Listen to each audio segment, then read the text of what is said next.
L'histoire que je vais vous raconter commence dans les années 1980. À cette époque, seuls 2 ou 3 deltistes sillonnaient le ciel des côtes du Nord, dont un qui fréquente toujours nos pentes et que vous connaissez, Patrick Collin.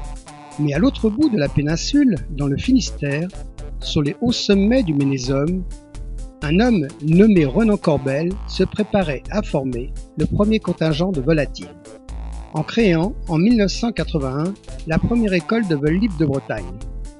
Rapidement, un groupe des côtes du Nord se retrouva à partager les plaisirs de la pente-école Delta. D'abord sur la petite pente ouest, dénivelée 5 ou 6 mètres, puis sur la pente nord, où les journées se passaient au gré des sauts de puce, puis de la laborieuse remontée avec l'aile sur le dos. Comme dit l'autre, ça forme la jeunesse. Plusieurs de ces élèves vinrent partager le ciel avec les deltistes déjà présents dans le département, où ils furent rapidement rejoints par d'autres formés au Ménésum ou venant d'autres régions. En 1984, l'activité se développant, il nous parut nécessaire de nous organiser. Et après quelques réflexions sur la forme et le nom de cette association, le club des Goélands d'Armor fut créé avec 7 adhérents la première année. Celui-ci passa à 14 l'année suivante pour arriver à 33 en 1992. Entre-temps, le département nous avait imité en prenant le nom de Côtes d'Armor. Pour notre part, ça faisait longtemps que nous avions déclaré notre amour aux pentes des Côtes d'Armor. Quelque temps plus tard, le comité départemental de vol libre fut créé à son tour, avec un seul club. Cela fit du vol libre le comité le plus bizarre du département.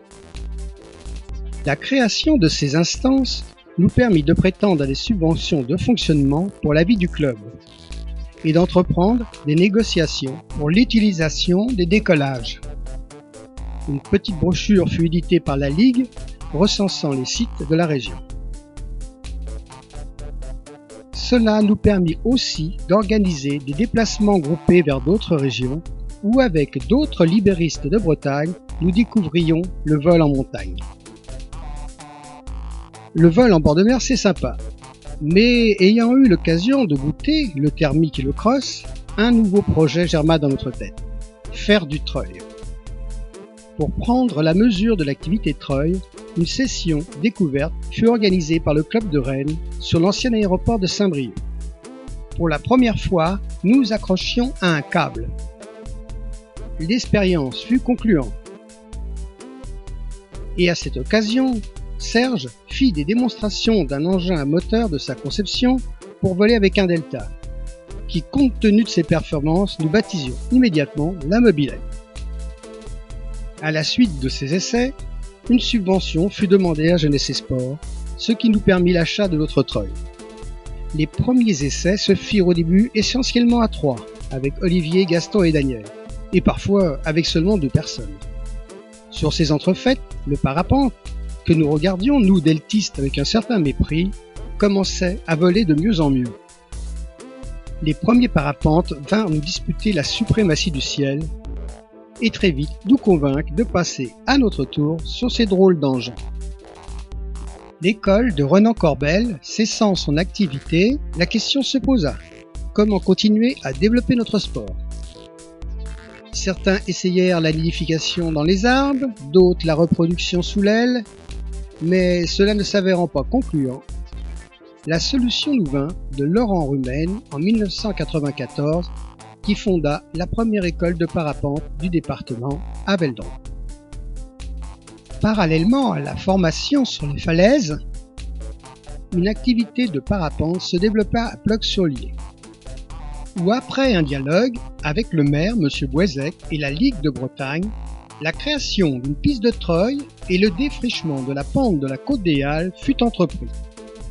Un chèque de la Fédération de vol libre, obtenu grâce au travail d'Olivier Burguel, permit de financer en partie les travaux. Jeunesse et Sport, dans le cadre de Cap Armor, confia à Laurent Rumen une activité de découverte parapente sur le site de Ploc.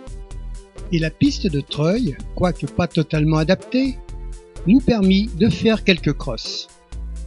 tout ayant une fin, Laurent, en 2005, finit par nous quitter pour aller bronzer sur les plages de Bretagne Sud.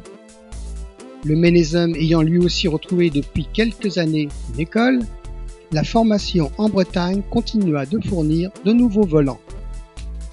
Le site de la Côte des Alpes, très délicat en delta et un peu plus abordable en parapente, reste ouvert et a permis quelques beaux crosses, dont la traversée de la péninsule par Philippe Campion.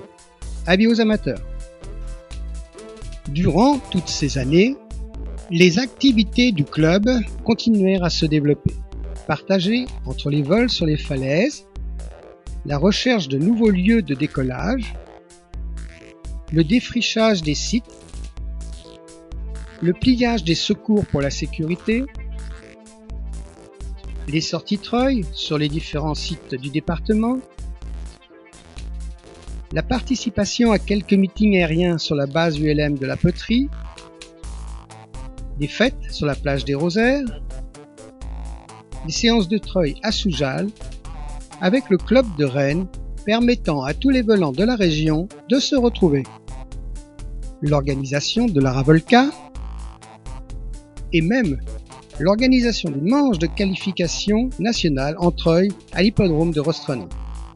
En 2011, une nouvelle école vit le jour dans le département. Basée actuellement à Plérin, ouest de Parapente, continue ce travail de formation et de découverte.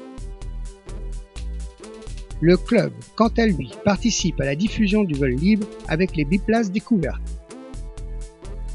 Et les jeunes loups affûtent leurs canines avec pour devise toujours plus haut, toujours plus fort, regardant en souriant les têtes blanches qui essayent de suivre le mouvement. À tous, bon vol, ici ou sous d'autres cieux, et un grand merci à toutes les personnes qui se sont investies durant tout ce temps dans le fonctionnement du club des Goélands d'Armor.